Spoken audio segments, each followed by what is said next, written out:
देखो बच्चों, यहाँ से एग्ज़ाम में इम्पॉर्टेंट है, क्वेश्चन मिलता है। आपको क्वेश्चन दिया है रूट 5 इज़ इरेशनल, तो हमने अज्यूम कर लिया let under root 5 irrational prove करना है। हमने अज्यूम कर लिया लेट अंडर रूट 5 इज़ ए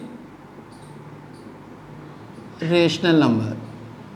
कोई भी नंबर यदि रेशनल है बच्चों तो उसे हम p बाई क्यू की फॉर्म में लिख सकते हैं, where both p and q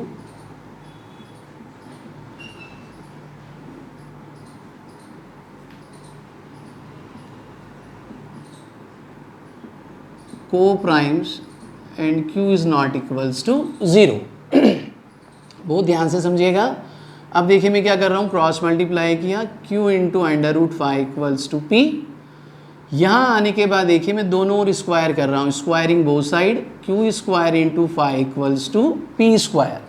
अब देखिए 5 किसे डिवाइड करेगा बच्चों, p स्क्वायर को, तो यहाँ आपको स्टेटमेंट लिखना है if 5 divides to p square then phi also divides to which p, so we can write p equals to phi into p1 by using Euclid's division lemma, a equals to b into q plus r.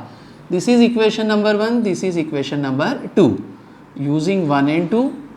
1 and 2 क्या हो जाएगा बच्चों, equation number 2 की हम values यहाँ क्या कर देंगे, सब्स्टिट्यूट कर देंगे। ये इक्वेशन नंबर 1 है, यहाँ वैल्यू क्या कर देंगे, सब्स्टिट्यूट कर देंगे। Q square into 5 equals to p square. P कितना आया बच्चों, 5 इंटू p1 होल स्क्वायर। 5 का स्क्वायर कितना होगा बच्चों, 25, p1 स्क्वायर ये हो जाएगा क्यू स्क्वायर इंटू 5 वन ज़ा 5 5 ज़ा, क्यू स्क्वायर हो जाएगा 5 इंटू p1 स्क्वायर। अब देखिए यहाँ से 5 किसको डिवाइड करेगा बच्चों, क्यू स्क्वायर को, तो आप लिख सकते हैं if same language, if 5 divides to q square then 5 also divides to q, so we can write q equals to 5 into Q1। This is equation number 3। अब देखिए इक्वेशन 2 और 3 से क्लियर है कि 5 p और q दोनों को डिवाइड कर रहा है। ये थ्योरी लिखनी है आपको, using 2 and 3 5 is a common factor of both p and q which gives a contradiction, क्योंकि हमने शुरू में p और q को बच्चों क्या ले लिया है, को primes.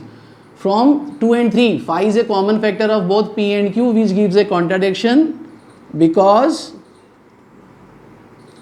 They are coprimes, so our assumption is wrong, so under root 5 is not a rational number, it is an irrational number। अब एग्जाम में बच्चों रूट 5 की जगह रूट 2, रूट 3, रूट 7 कुछ भी आ सकता है। ओके, बस ये क्वेश्चन जिसको समझ में आ गया, क्वेश्चन नंबर 2 3, वहां मैं थ्योरी नहीं लिखूंगा, आप लोग डायरेक्ट कर सकते हैं। थ्योरी फर्स्ट क्वेश्चन में अच्छे से समझ के लिख लो।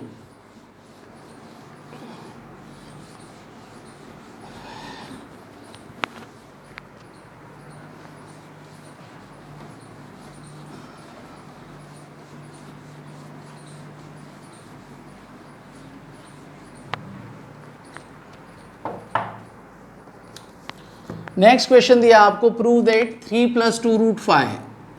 तो देखिए हम क्या अज्यूम करेंगे, 3 + 2 रूट 5 को हमने क्या ले लिया बच्चों, p बाई क्यू। सेम पहले जैसे यहाँ लिखेंगे, where both p and q are को प्राइम्स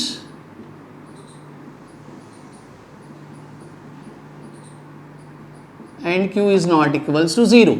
इरेशनल प्रूव करना है, आपने क्या कर लिया इसे, रेशनल। अब देखिए 2 अंडर रूट 5, 3 को मैं क्या करता हूँ, राइट साइड में ट्रांसफ़र कर दिया, तो ये हो जाएगा बच्चों p - 3q अपॉन q। 2 रूट 5 equals to p minus 3q upon q, तो रूट 5 कितना हो जाएगा बच्चों, p minus 3q upon 2q। अब देखिए p और q इंटीजर्स हैं, तो ये पार्ट क्या होगा, रेशनल, ये रेशनल है, तो रूट 5 भी क्या होगा, रेशनल, लेकिन रूट 5 क्या है, इरेशनल। तो एक बार बच्चों मैं आप लोगों के लिए ओल्ड लैंग्वेज लिख रहा हूं,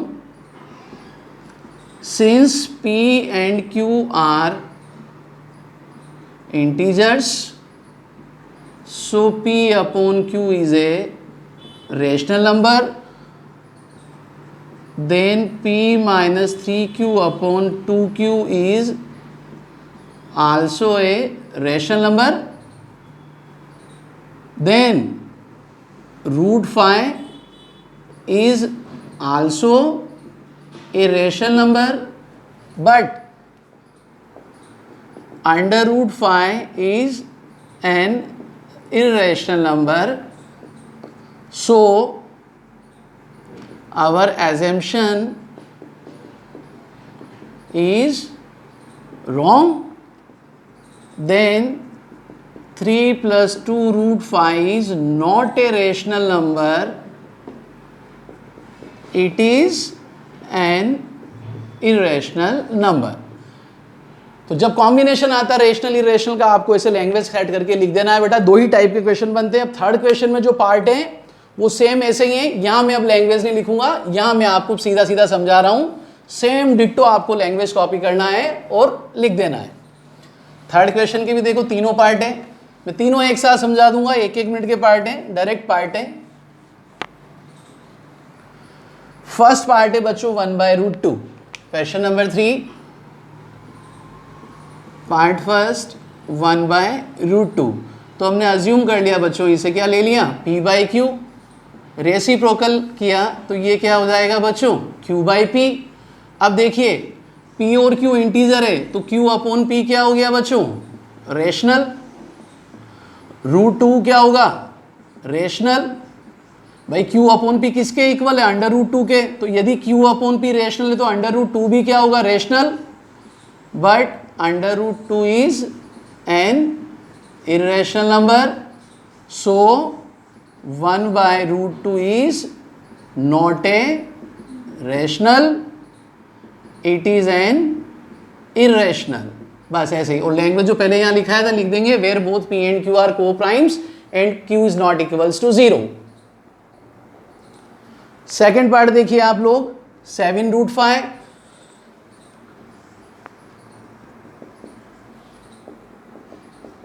और थर्ड पार्ट दिया है बच्चों 6 + √2, दोनों एक जैसे हैं बिल्कुल।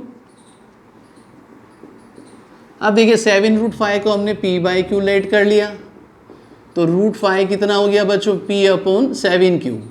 p/q रेशनल है, तो p/7q भी क्या हो गया, rational.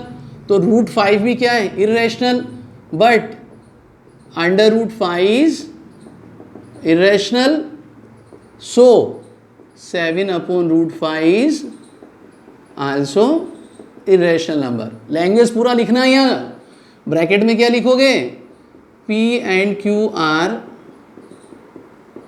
co-primes and q is not equals to 0।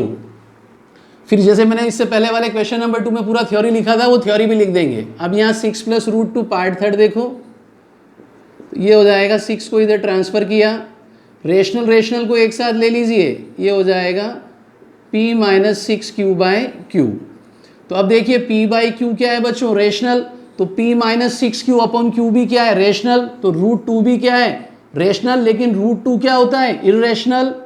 So our assumption is wrong, so we can say 6 + √2 is an irrational number. Language सब में एक जैसी होनी चाहिए, थ्योरी पूरा एक जैसे लिखना, जैसा मैंने फर्स्ट और सेकंड क्वेश्चन में समझाया है। Exercise is over.